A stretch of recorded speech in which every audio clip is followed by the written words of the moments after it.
సర్వోన్నతుడా గొప్ప దేవానికి స్తోత్రం.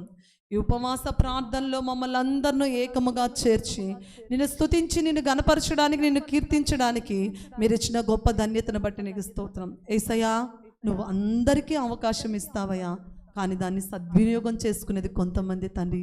ఆ కొంతమందిలో మమ్మల్ని ఉంచిన విధానాన్ని బట్టి నీకు స్తోత్రం యేసయ్యా. ఎక్కడ మా పనుల భారం వల్ల మమ్మల్ని ఇంటి దగ్గర ఉంచకుండా నీ శ్రేష్టమైన అతి పరిశుద్ధమైన నీ మందిరావరణంలో మమ్మల్ని చేర్చిన గొప్ప ధన్యతను బట్టి నీకు స్తోత్రం తండ్రి. నీకు స్తోత్రం అయ్యా, స్తోత్రం. నీవు మా పక్షాన ఉన్నావు, మమ్మల్ని దీవిస్తామన్న నమ్మకం మాకుంది యేసయ్యా. అయ్యా, ఇప్పుడు నిలవబడి నుంచి అయ్యా నన్ను మీరు బలంగా వాడుకోండి. నేను కాదు మాట్లాడేది, నా నోట మీ మాటలు ఉంచండి. బిడ్డలకి ఏ వాక్యం అయితే వారు సంతృప్తి పడతారు, ఏ వాక్యం అయితే ధైర్యాన్ని పొందుకుంటారు, ఏ వాక్యం ద్వారా అయితే మీలో నిలకడగా మెళకువగా ఉంటారో యేసయ్య వాక్యం ద్వారా మీరు మాట్లాడమని, లైవ్ చూస్తున్న బిడ్డలతో కూడా మీరు మాట్లాడమని యేసయ్య పరిశుద్ధ నామములో అడిగి పొంది ఉన్నాము తండ్రి. ఆమేన్, ఆమేన్. దేవుని నామానికి స్తుతి స్తోత్రములు కలుగును గాక. వెనక కూర్చున్న వాళ్ళు ముందు కూర్చోవాలి అనుకుంటే వచ్చి కూర్చోవచ్చండి. చక్కగా దేవుని వాక్యాన్ని వినొచ్చు. అనాలోచనగా ఎవరు ఉండకూడదన్నది నా ఆశ. రండి, ముందుకు వచ్చి కూర్చోండి, చక్కగా దేవుని వాక్యాన్ని విందాము. గత వారం దేవుడు ఎంతో మహిమకరంగా జరిగించాడు ఉపవాస ప్రార్థన. చాలామంది అండి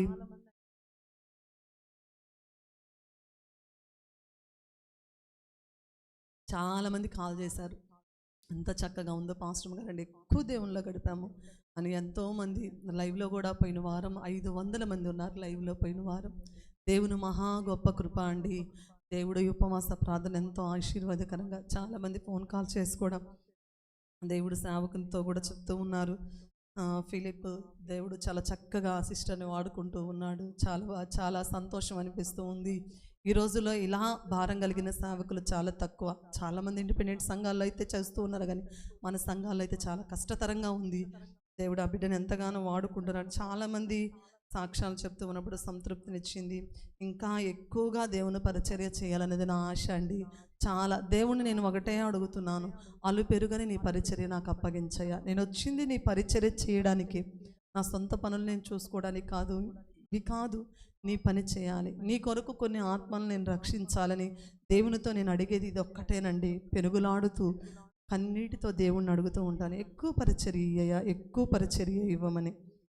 దేవుని మహా గొప్ప కృప ఉపవాస ప్రార్థనను దేవుడు ఇచ్చాడు. దేవునికే స్తుతి కలుగును గాక. ఈరోజు మన అంశము ఏంటంటే కీర్తనలు. కీర్తనలు ఏంటి అందరూ డల్లుగా ఉన్నారు. నిద్రపోయే వాళ్ళందరూ హల్లెలూయా చెప్పండి. హల్లెలూయా. అందరూ మెళకుగానే ఉన్నారు. ఒకరోజు ఒక స్టూడెంట్ని టీచర్ అడిగిందంట, రే ఏంట్రా ఇప్పటికి ఎందుకు సెలవు పెట్టావురా నువ్వు అని అంటే, మా నాన్నమ్మ చనిపోయింది మేడం గారు అని చెప్పాడంట. రే ఇప్పటికి ఇది 3వ సారి మా నాయనమ్మ చనిపోయిందని. చనిపోయిన మీ నాయనమ్మ 3 సార్లు ఎలా చనిపోయిద్దిరా అంటే, అది కాదు టీచర్ గారు, మా నాన్నను కన్న అమ్మ ఒక నానమ్మ, మా నాన్నను పెంచిన తల్లి ఒక నానమ్మ, పెంచాలనుకున్న ఆమె ఇంకో నానమ్మ, కలిసి ఈరోజు పెంచాలనుకున్న నానమ్మ చనిపోయింది కాబట్టి ఈరోజు కూడా సెలవు పెట్టాను అని చెప్పాడు. ప్రియమైన దేవుని బిడ్డలారా, అవును కదా, చాలామంది సాకులు ఎట్లానే చెప్తాం చిన్నప్పుడు. అవును, జస్ట్ మిమ్మల్ని ఎలెక్ట్ చేయడానికి ఆ జోక్ చెప్పాను. కీర్తనలు 75వ సంకీర్తన 1వ వచనం చదవండి.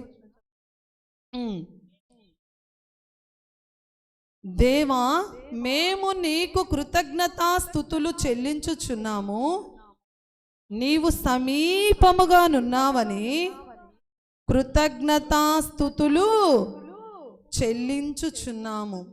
నీవు సమీపముగా ఉన్నావని నీకు కృతజ్ఞతాస్తుతులు చెల్లించుచున్నాము. ఈరోజు మన అంశము ఏంటంటే సమీపము. ఈరోజు మన అంశం ఏంది? సమీపము. మన యేసయ్య మనకి ఎలా ఉంటాడంటే, ఎలా ఉంటాను అంటున్నాడంటే సమీపముగా ఉంటాను అని అంటున్నాడు. చూడండి, ఇక్కడ మనం చూసినట్లయితే, దేవా మేము నీకు కృతజ్ఞతాస్తుతులు చెల్లించుచున్నాము, నీవు అని ఒకటేసి ఫుట్ నోట్లో ఏముందండి? నామము. ఆయన నామము మనకి ఎల్లప్పుడూ ఎలా ఉంటుందంటే సమీపముగా ఉంటుంది. మన దేవుడు ఎలా ఉంటానంటున్నాడండి? సమీపముగా. ఆయన నామము మనకి ఎల్లప్పుడూ, యేసయ్య నామము మనకి ఎల్లప్పుడూ ఎలా ఉంటుందంటే సమీపముగా ఉంటుంది అని దేవుడు చెప్తూ ఉన్నాడు.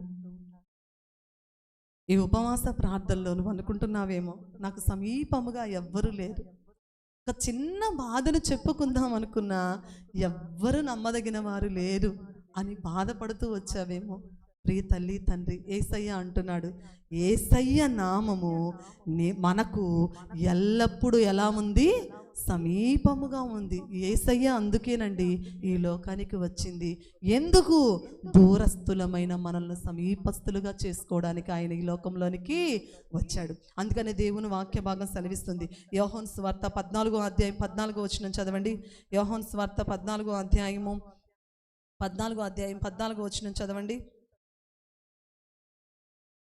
ఆయన నామం మనకు ఎల్లప్పుడూ సమీపముగా, ప్రతినిత్యము. నా నామమున నీవు నన్నేమి అడిగినను నేను చేతును. చప్పట్లు కొట్టండి. ఉపవాస ప్రార్థనకు విశ్వాసంతో వచ్చిన నీవు, దేవుడు అంటున్నాడు, నా నామమున నీవు నన్నేమి అడిగినను నేను చేస్తాను. ఇంకెందుకండి గర్జీలు పెట్టుకోవడం ఆలస్యం? అవునా కదా? దేవునితో చెప్పుకో. ఆయన అంటున్నాడు, నా నామమున మీరు నన్నేమి అడిగినను నేను మీకు చేస్తాను. ఎలా చేస్తాను? సమీపముగా ఉండి.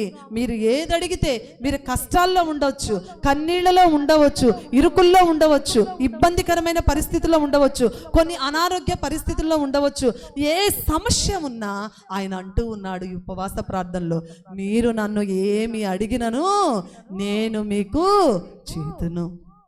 ఆ విశ్వాసం మనలో ఉండాలి. యేసయ్య నేను మీకు సమీపముగా ఉన్నాను. మీరు ఏదైనా ఈ ఉపవాస ప్రార్థనలు నన్ను అడగొచ్చు. నేను మీ తండ్రిగా మీకు సమీపముగా ఉండి ఏ సహాయము కావాలో ఆ సహాయం నేను మీకు చేస్తానని దేవుని వాక్య భాగం సెలవిస్తుంది. ఎప్పుడు ఆయన సమీపముగా ఉంటాడు, ఎప్పుడు సమీపముగా ఉంటాడో కొన్ని విషయాలు మనము ధ్యానం చేద్దాం. ఈరోజు మనకు సమీపముగా ఉన్న కొన్ని, దగ్గరగా ఉన్న కొన్ని విషయాలు వాక్యము నుండి మనము ధ్యానం చేద్దాము. ఎట్లా ఆయన సమీపముగా ఉంటారు, ఏ విషయాలు మనకు సమీపముగా ఉన్నాయి, ఆయన సమీపముగా ఉంటానన్నాడు. ఏ విషయాలు మనకు సమీపంగా ఉన్నాయో చూద్దామండి. ద్వితీయోపదేశ కాండము 4వ అధ్యాయము 7వ వచనం. ఏంటి సమీపముగా ఉన్నది? ద్వితీయోపదేశ కాండము 4వ అధ్యాయం 7వ వచనం చదవండి.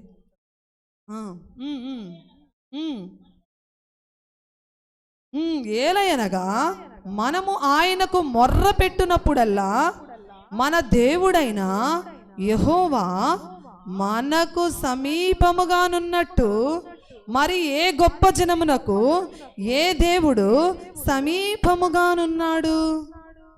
మనము ఆయనకు మొర్ర పెట్టినప్పుడల్లా, మనము ఆయన సన్నిధిలో మొర్ర పెట్టినప్పుడల్లా ఆయన ఎలా ఉంటానంటున్నాడు? సమీపముగా ఉంటానంటున్నాడు. ప్రియమైన దేవుని బిడ్డలారా, ఏ గొప్ప జనమునకు ఏ దేవుడు సమీపముగా లేడు. నువ్వు ప్రార్థించినప్పుడల్లా, అవునా కాదండి? ఏ దేవుడు గొప్ప దేవుడు? మన దేవుని కంటే గొప్ప దేవుడు ఎవ్వరునూ లేరు. ఏ జనమునకు ఏ దేవుడు లేడు. మన దేవుడు సమర్థుడు. మనము సమీపముగా, ఆయన అంటున్నాడు సమీపముగా ఉండి మీరు ఏది అడిగితే అది. ఏలయనగా మనము ఆయనకు మొర్ర పెట్టినప్పుడల్లా మన దేవుడైన యెహోవా మనకు ఎలా ఉంటున్నాడు? సమీపముగా నున్నట్టు. మన దేవుడు మనకు సమీపముగా నున్నట్లు మరి ఏ గొప్ప జనమునకు ఏ దేవుడు సమీపముగానున్నాడు.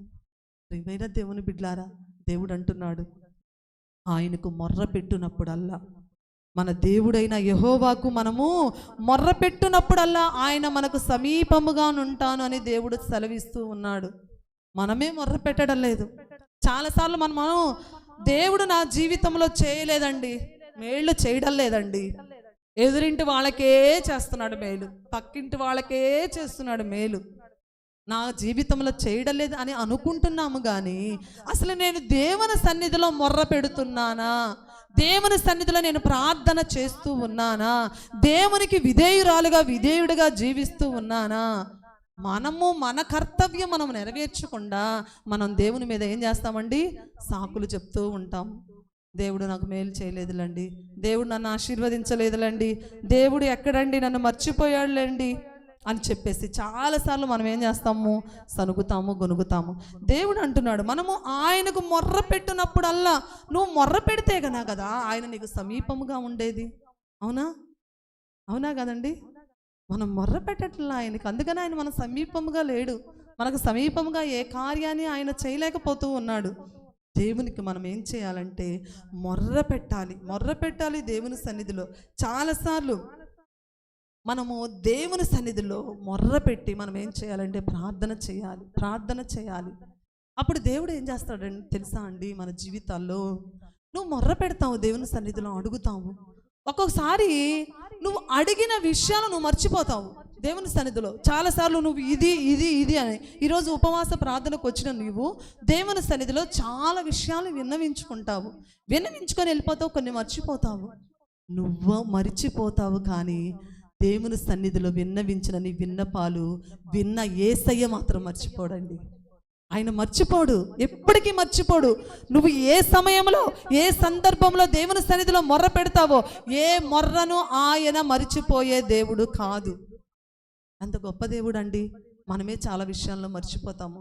అందుకని దేవుని వాక్య భాగం సెలవిస్తుంది, మనము ఆయనకు మొర్ర పెట్టినప్పుడల్లా ఆయన మనకు ఎలా ఉంటాడండి? సమీపముగా ఉంటాడు. ఎట్లా, ఎవరికి ఆయన అసలు సమీపముగా ఉంటాడో చూడండి. కీర్తనలు 145వ సంకీర్తన, కీర్తనలు 140. అసలు ఎవరికి సమీపంగా ఉండేది ఆయన? చూడండి 145వ సంకీర్తన, 145వ సంకీర్తన 18వ వచనం చదవండి. 145వ సంకీర్తన 18వ వచనం. తనకు నిజముగా మొర్ర పెట్టు వారందరికీ యెహోవా సమీపముగా ఉన్నాడు. తనకు మొర్ర పెట్టు వారందరికీ, తనకు నిజముగా మొర్ర పెట్టు వారందరికీ. ఎవరికండి ఆయన సమీపముగా ఉండేది? యేసయ్య. ఎవరికి సమీపముగా ఉండేది? తనకు మొర్ర పెట్టు వారికి, తనకు నిజముగా మొర్ర పెట్టు వారికి ఆయన ఎలా ఉంటాడండి? సమీపముగా ఉంటాడు. అంటే మనం నిజంగా మొర్ర పెట్టడం లేదు. మన విషయాలకు కేటాయిస్తున్నాం, కానీ చాలా విషయాలు దేవుని సన్నిధిలో ప్రార్థించలేకపోతున్నాం. మన వ్యక్తిగత విషయాలకు మనము సమయాన్ని కేటాయిస్తున్నాము, కానీ ఆయనకు మనం సమయాన్ని ఏం చేయడం లేదు? కేటాయించటం లేదు. అందుకని ఆయన మనకు సమీపంగా ఉండలేదు. ఆయన అంటున్నాడు, తనకు నిజముగా మొర్ర పెట్టు వారందరికీ యెహోవా ఎలా ఉంటాడు? సమీపముగా ఉంటాడు. కాబట్టి ఆ నమ్మకంతో మనం ఏం చేయాలి? ప్రార్థన చేయాలి. నేను చాలాసార్లు దేవుని సన్నిధిలో మొర్ర పెట్టేటప్పుడు ఎలా మొర్ర పెడతానో తెలుసా? యేసయ్య ఇదిగో నా ముందే ఉన్నాడు. నేను చేసే ప్రతి మనవిని ఆయన ఆలకిస్తూ ఉన్నాడు. ప్రతి ప్రార్థన ఆయన ఆలకిస్తాడు. ఏదో ఒకరోజు నా ప్రార్థన ఆయన ఏం చేస్తాడు? సఫలపరుస్తాడన్న నమ్మకము నాలో ఉంటుంది. అందుకని ప్రతి ఆశీర్వాదాన్ని పొందుకోగలుగుతున్నాను. ప్రియమైన దేవుని బిడ్డలారా, మన విశ్వాస జీవితంలో కూడా ఆ నమ్మకం ఉండాలి. నమ్మకం మనలో ఉండాలండి. దేవుడి సన్నిధిలో నిజముగా మొర్ర పెట్టే వారికి ఏముంటుందంటే నమ్మకము ఉంటుంది. చాలాసార్లు మనం చర్చికి వస్తున్నాము, దేవుని సన్నిధిలో మొర్ర పెడుతున్నాము, అనేక విషయాలు మొర్ర పెడుతున్నాం. సకాలానికి అవి జరగకపోతే మనం ఏం చేస్తున్నాము? వెనకంగు వేస్తున్నాము. ఈ కార్యము జరగడం లేదులే, ఏముంది, ఇంక వెళ్ళి ఏం సుఖం అని చర్చికి అని చాలాసార్లు మనం ఏం చేస్తున్నాము? దేవుని సన్నిధిని నిర్లక్ష్యంగా చూస్తున్నాము. దేవుని సన్నిధికి రాలేకపోతున్నాము. అందుకని మన జీవితాల్లో ఏ మేళ్లను పొందుకోలేకపోతున్నాం. నిజముగా మొర్ర పెట్టే వారికి ఆయన ఎలా ఉంటాడండి? సమీపముగా ఉంటాడు. అవునా కాదండి? చాలాసార్లు మనం అంటాం, ఏదన్నా విషయం చెప్తే ఎవరన్నా నమ్మలేదనుకోండి, మనం అంటాం నిజంగా అండి, ఒట్టేసినట్టు చెప్తాం. అవునా కదా? నిజంగా అండి మమ్మీ, నిజంగా మమ్మీ పోయింది మమ్మీ, నేను ఈ డబ్బులు ఖర్చు చేయలేదు మమ్మీ, నిజంగా మమ్మీ. దేవుడు అంటున్నాడు, నిజముగా మొర్ర పెట్టే వారికి నేను ఎలా ఉంటాను? సమీపముగా ఉంటారు. మీరు నమ్ముతారో నమ్మరో అని దేవుడు అంటున్నాడు. నిజముగా మొర్ర పెట్టే వారికి నిజంగా చెప్తున్నాను, ఎవరైతే నిజముగా నా సన్నిధిలో మొర్ర పెడతారో వారికి నేను ఎలా ఉంటాను? సమీపముగా ఉంటాను. ప్రియమైన దేవుని బిడ్డలారా, దేవుని సన్నిధిలో. అందుకనే దావీదు భక్తుడు అంటాడు, దేవునికి కృతజ్ఞతలు చెల్లిస్తాడు. నిజముగా నీ సన్నిధిలో నేనేం చేస్తున్నానయ్యా, మొర్ర పెడుతున్నాను. నిజముగా మొర్ర పెట్టే వారికి నువ్వు ఎలా ఉంటావు, సమీపముగా ఉంటావు. ఆయన నిజముగా మొర్ర పెట్టే వారికి ఎలా ఉంటాడు, సమీపముగా ఉంటాడు. రెండోదిగా చూద్దామండి, రోమీలకు రాసిన పత్రిక మనకు సమీపముగా ఉంది. ఏంది, ఆయన సన్నిధి మనకు సమీపముగా ఉన్నది. రెండోది రోమీలకు రాసిన పత్రిక 13వ అధ్యాయము 11వ వచనం చదవండి. రోమీలకు రాసిన పత్రిక 13వ అధ్యాయము.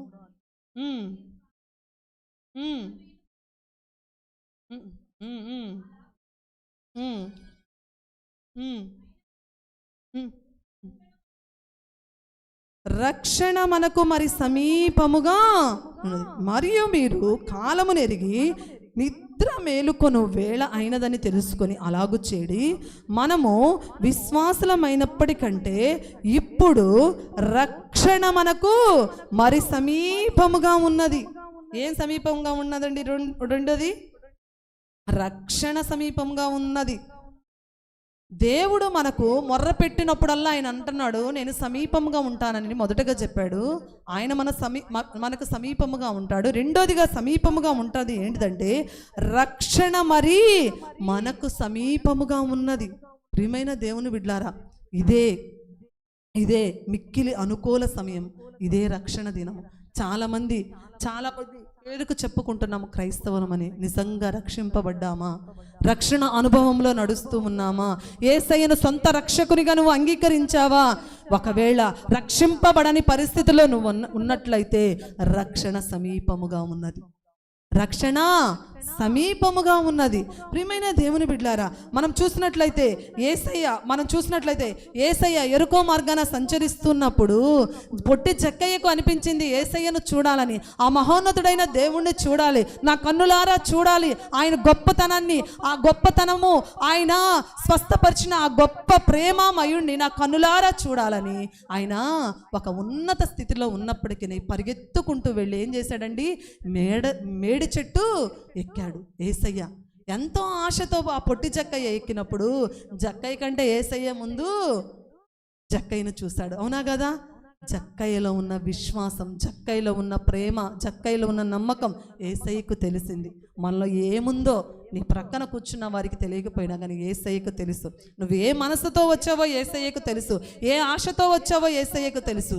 అదేవిధంగా జక్కయ్య ఏ ఆశతో వచ్చాడో యేసయ్య ఎరిగిన వాడై వెంటనే, జక్కయ్యా త్వరగా దిగుము, నేడు నేను నీ ఇంట నుండవలసింది, నీకు రక్షణ వచ్చి ఉన్నది. వెను వెంటనే జక్కయ్య ఏం చేశాడండి, అయ్యా అన్యాయంగా నేను ఎవరి దగ్గర అయితే సంపాదించానో వారికి 4 వంతులు ఇచ్చేస్తానయ్యా. వెను వెంటనే యేసయ్య మాటకు ఆయన ఏం చేశాడండి, విధేయత చూపించాడు. ప్రియమైన దేవుని బిడ్డలారా, నీకు నీ కుటుంబానికి రక్షణ భాగ్యం ఉన్నదా? నువ్వు రక్షింపబడ్డావా? యేసయ్యను రక్షణ అనుభవంలో నువ్వు నడుస్తున్నావా?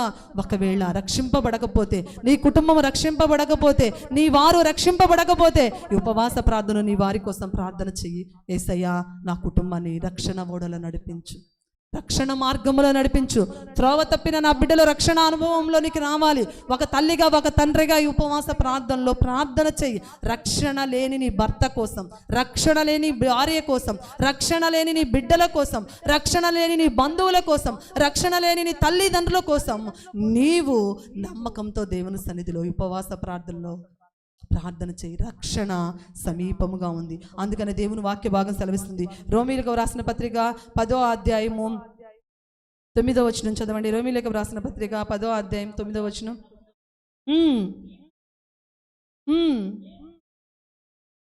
యేసు ప్రభువని నీ నోటితో ఒప్పుకొని దేవుడు మృతుల్లో నుండి ఆయనను లేపెనని నీ హృదయమందు విశ్వసించిన ఎడల నీవు రక్షింపబడుదువు. యేసు ప్రభువుని నీ నోటితో ఒప్పుకోవడమే రక్షణ. మృతుల్లో నుండి ఆయన సజీవుడుగా లేచడని నమ్మడమే రక్షణ. ప్రియమైన దేవుని బిడ్డలారా, రక్షింపబడ్డావా? యేసయ్యని నీ స్వాస్థ్యముగా చేసుకున్నావా? యేసయ్యని నీ తండ్రిగా నువ్వు చేసుకున్నావా? ప్రియమైన దేవుని బిడ్డలారా, రక్షణ మరి మనకు సమీపముగా ఉన్నది. రక్షణ మరి మనకు ఎలా ఉందండి? సమీపముగా ఉంది. నీ హృదయంలో విశ్వసించిన ఎడల యేసయ్య నామాన్ని నేను జపించాలని నువ్వు తీర్మానం తీసుకున్న, నువ్వు విశ్వసించిన ఎడల దేవుని సన్నిధిలో నీవు రక్షింపబడుతావు. అందుకని దేవుని వాక్య భాగం సెలవిస్తుంది. చూడండి, అపోస్తుల కార్యము 16వ అధ్యాయం 31వ వచనం చూడండి. అపోస్తుల కార్యము 16వ అధ్యాయము, అపోస్తుల కార్యం 16వ అధ్యాయం 31వ వచనం, 16:31. అందుకు వారు, ప్రభువైన యేసునందు విశ్వాసముంచుము, అప్పుడు నీవును నీ ఇంటి వారును రక్షణ పొందుదురు. విశ్వాసము, ప్రభువైన యేసునందు విశ్వాసముంచుము, అప్పుడు నీవును నీ ఇంటి వారు ఎలా ఉంటారండి? రక్షణ పొందుతారు. విశ్వాసం ఉందా ప్రియ తల్లి, ప్రియ తల్లి, ప్రియ తండ్రి, ప్రియ యవనస్తుడా, యవనస్తురాలా? విశ్వాసం ఉందా? నీలో విశ్వాసం ఉంటే నీవు నీ కుటుంబం ఎలా ఉంటారు? రక్షింపబడతారు. నీవు నీ కుటుంబం రక్షణ ఓడలో ప్రవేశించేటట్లు దేవుడు కృప చూపిస్తాడు. రక్షణ సమీపంగా ఉంది. ఇదే మిక్కిలి అనుకూల సమయం. ఇదే రక్షణ దినము. రక్షణాన్ని నిర్లక్ష్యపరచకూడదు. ఒక యవనస్తురాలు కూడా, సిస్టర్, ఇదే రక్షణ మిక్కిలి అనుకూల సమయం, ఇదే రక్షణ దినము, తీర్మానం తీసుకో అని చెప్పి సేవకుడు వాక్యం చెప్పిన తర్వాత ఒక హెచ్చరికను జారీ చేసి తీర్మానం తీసుకోండి అని సేవకుడు చెప్పినప్పుడు, ఇప్పుడు కాదులే రేపు తీసుకుంటానని తీర్మాన పత్రాన్ని తీసుకొని కూడా ఆ బిడ్డ ఇంటికి బయలుదేరిందంట. రోడ్డు దాటుతూ ఉండగానే ఒక పెద్ద లారీ వచ్చి ఆ బిడ్డను యాక్సిడెంట్ చేసి వెళ్ళిపోయింది. తీరా చూస్తే ఆ బిడ్డ చేతిలో రక్షణ తీర్మాన పత్రం ఉంది. తీర్మానం తీసుకోలేదు. రేపులే అని వాయిదా వేసింది. ప్రియమైన దేవుని బిడ్డలారా, రక్షణ నీకు సమీపముగా ఉంది. రక్షింపబడాలి. ఇది కడవరి దినాల్లో మనము ఉన్నాము కనుక మనం ఏం చేయాలంటే రక్షింపబడాలి. యేసయ్యను సొంత రక్షకునిగా అంగీకరించావా? దేవుని సన్నిధిలో ఇంకా నామకార్థ భక్తిలో కొనసాగుతూ ఉన్నట్లయితే, యేసయ్యా నేను నీ నామాన్ని జపిస్తానయ్యా, నీ నామాన్ని నేను జపిస్తానయ్యా, నువ్వు గొప్ప దేవుడువయ్యా, నీవు నా కోసము కలువరి శిలువలో మరణించావు, మరలా సజీవుడుగా నువ్వు మానవ రూపంలో వచ్చావు కనుక మరణించావు, నువ్వు గొప్ప దేవుడువు కనుక మరణాన్ని జయించి పునరుద్ధానుడుగా తిరిగి లేచిన గొప్ప దేవా నేను నమ్ముతున్నాను, నేను విశ్వసిస్తున్నాను, రక్షణ నేను పొందుకుంటానన్న తీర్మానం మనం తీసుకోవాలి. తీసుకున్నావా ప్రియ తల్లి? రక్షణ అనుభవంలో నడుస్తున్నావా? దేవుని వాక్య భాగం సెలవిస్తూ ఉంది, రక్షణ ఇదే అనుకూల సమయం, ఇదే రక్షణ దినం. ఎవరన్నా రక్షింపబడకపోతే ఏదో ఆషామాషాగా దేవుని సన్నిధిలోకి వచ్చిపోతున్నావేమో, తీర్మానం తీసుకో. రక్షణ సమీపముగా ఉన్నది. మూడోదిగా చూద్దాం, విలాపవాక్యములు. మూడోది విలాపవాక్యములు. మూడోదిగా మనకు సమీపముగా ఉంది. యేసు నామం మనకు సమీపముగా ఉన్నది. రెండోది రక్షణ మనకు సమీపముగా ఉన్నది. మూడోది చూడండి, విలాపవాక్యములు 4:18. విలాపవాక్యములు 4:18. రాజవీధులలో మేము నడవకుండునట్టు విరోధు మా జాడలను బట్టి వెంటాడుదురు, మా అంత్యదశ సమీపమాయను, మా దినములు తీరిపోయినవి, మా అంత్యదశ వచ్చే ఉన్నది. మూడోదిగా ఏమి సమీపముగా ఉందండి? మా అంత్యదశ సమీపముగా ఉంది. ప్రియమైన దేవుని బిడ్లారా, అనగా మరణము సమీపముగా ఉన్నది. మరణము సమీపముగా ఉన్నది. ఏంటిది మూడోది మనకు సమీపముగా ఉన్నదంటే మరణము సమీపముగా ఉన్నది. ప్రియమైన దేవుని బిడ్డలారా, అందుకే రక్షణ అనుభవం నీకున్నదని దేవుడు హెచ్చరిస్తూ ఉన్నాడు. నిజమే కదండి? నిజమే కదా? ఈరోజు మనము ఒక షాప్కి వెళ్ళాము అంటే ఒక శారీనో ఒక డ్రెస్సో లేదా ఒక వస్తువో మనము కొనుక్కుంటే మనం ఏమంటాము? దీనికి గ్యారంటీ, వారంటీ ఎన్ని సంవత్సరాలండి? అవునా? గ్యారంటీ అడుగుతామా? కానీ నీ నా జీవితాలకు గ్యారంటీ ఉందా? ఏ కాలం ఎప్పుడు వచ్చిన నరులు ఎరుగరు. అవునా కదా అండి? ఈ క్షణమే మనది, నెక్స్ట్ క్షణము మనది కాదు. అవునా? వస్తువులకి గ్యారంటీ ఉంది, కారుకు గ్యారంటీ ఉంది, అదేవిధంగా మనం కొనుక్కునే బట్టలకు గ్యారంటీ ఉంది. కానీ నీ నా జీవితాలకు గ్యారంటీ లేదు. ఏ క్షణమో ఏ గడియో ఎప్పుడు మరణిస్తామో తెలియదు. ప్రియమైన దేవుని బిడ్డారా, అంత్యదశ చాలా సమీపముగా ఉంది. మొన్న నేను ఒక వీడియో చూస్తూ ఉన్నాను, ఎవరో పోస్ట్ చేశారు మాకు వాట్సాప్లో. ఆ తల్లి చక్కగా ఆ బిడ్డకు మంచి మార్కులు వచ్చినాయి. అందుకని తల్లి, తండ్రి, 2 బిడ్డలు, పాప బాబు చక్కగా హోటల్లో కూర్చున్నారు. బిర్యానీ ఆర్డర్ ఇచ్చారు. 2 ప్లేట్లు పెట్టాడు. ఇంకో ప్లేట్ తీసుకొని వస్తున్నాడు. ముందు పెట్టాడు సర్వర్. ఆ తండ్రి చూస్తూనే, నేను ఇట్లానే చూస్తూ ఉన్నాను, ఇట్లా అనుకున్నాడు. అంతే ఆ బిర్యానీలో తల వాల్చి చనిపోయాడు. అంత్యదశ చాలా సమీపముగా ఉన్నది. ప్రియమైన దేవుని బిడ్డలారా, యేసయ్యను నమ్ముకొని రక్షణ అనుభవంలోనికి రావాలని దేవుని వాక్య భాగం సరిస్తుంది. ప్రసంగి 9 చూడండి. ప్రసంగి 9:12 అధ్యాయం చూడండి. ప్రసంగి 9:12 అధ్యాయం 12వ వచనం. 9వ అధ్యాయం 12వ వచనం. ప్రసంగి. తమ కాలము ఎప్పుడు వచ్చునో నరులు ఎరుగరు.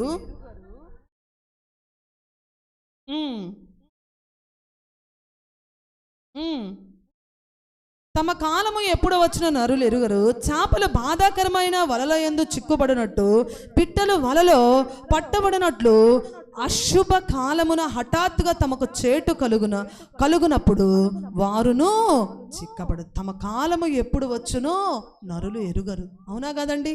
మన అంత్యదశ ఎప్పుడు వస్తుందో మనకు తెలియదు. కనుక మనం ఏం చేయాలంటే ప్రతినిత్యము సిద్ధపడి ఉండాలి. ఆయన రాకడి ఎప్పుడు వచ్చినా, ఆయన సమయము, మరణము ఎప్పుడు సంభవిస్తుందో మనకు తెలియదు. కనుక మనం ఏం చేయాలంటే దేవునికి సమీపముగా ఉండాలి. అంత్యదశ ఒకవేళ అనుకోకుండా మరణం వచ్చిందా, ముఖాముఖిగా మనం ఏం చేస్తాము? యేసయ్యతో కలిసి జీవిస్తాము. అవునా కదా? ప్రియమైన దేవుని బిడ్డలారా, అంత్యదశ సమీపంగా. అందుకని ఇర్మియా గ్రంథం 13వ అధ్యాయం 16వ వచనం చదవండి. ఇర్మియా గ్రంథము 13వ అధ్యాయం, ఇర్మియా 13వ అధ్యాయము 16వ వచనం చదవండి.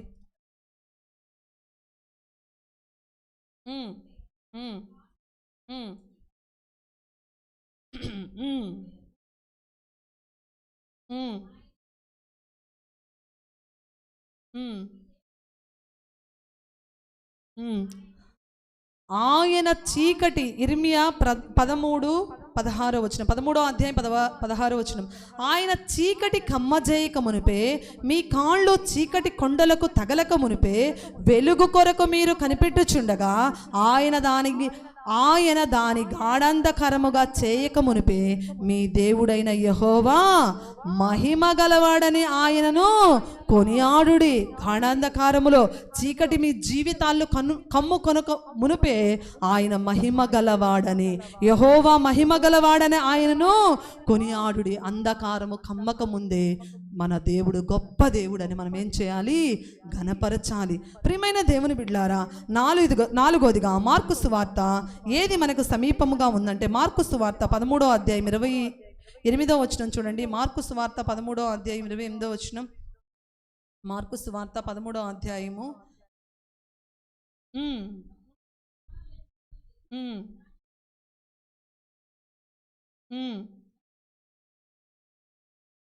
వసంతకాలము సమీపముగా ఉన్నది అనగా, వసంతకాలము సమీపముగా ఉన్నది అనగా రాకడ సమీపముగా ఉన్నది. ఏముందండి? రాకడ సమీపముగా ఉన్నది. ప్రియమైన దేవుని బిడ్డలారా, నాలుగోదిగా సమీపముగా ఉన్నది ఏంది అంటే రాకడ. దేవుని రాకడ చాలా సమీపంగా ఉందండి. చాలాసార్లు చాలామంది అనుకుంటూ ఉన్నారు, చెప్తూ బోధకులు చనిపోతున్నారు, వింటూ విశ్వాసులు చనిపోతున్నాడు, రాకడ మాత్రం లేదు. ప్రియమైన దేవుని బిడ్డలారా, రాకడ చాలా సమీపముగా ఉందని దేవుడు చెప్తూ ఉన్నాడు. రాకడకు సూచనలు, జనం మీదకు జనము, రాజ్యం మీదకు రాజ్యము, ఒకరు కక్షలు, క్రోధాలు. అవునా కాదా అండి? నోవాహు దినాల్లో జరిగినట్టు ఇప్పుడు జరుగుతుంది. ఎలా పాస్టమ్మ గారు? నోవాహు దినాల్లో పెండ్లిళ్ళకి ఇచ్చుకొనడం, ఇళ్ళు కట్టుకొనడం, విందులు చేసుకోవడం, ఆర్భాటాలు చేసుకోవడం, దీనికే ప్రాధాన్యత ఇచ్చాడు దేవుడు. ఒక్కసారిగా జల ప్రళయాన్ని సేమ్ టు సేమ్ ఇప్పుడు అదే జరుగుతుంది, అవునా కాదండి? ఎక్కడ చూసినా ఇళ్ళు కట్టుకోవడం, ఎక్కడ చూసినా పెండిళ్ళు చేసుకోవడం, ఎక్కడ చూసినా విందులకు వినోదాలకు ఇస్తున్న సమయము దేవుని ప్రసన్నతకు ఇవ్వలేకపోతూ ఉన్నాము, అవునా కాదా? రాకడ సమీపముగా ఉన్నది. ప్రియమైన దేవుని బిడ్డారా, రాకడ సమీపంగా ఉంది కనుక మనం ఏం చేయాలి అంటే రక్షణ అనుభవంలోనికి మనం రావాలి. రాకడ మనకు సమీపంగా ఉంది. దేవుని గొప్పతనాన్ని మనం తెలుసుకోవాలని దేవుని వాక్య భాగం సెలవిస్తూ ఉంది.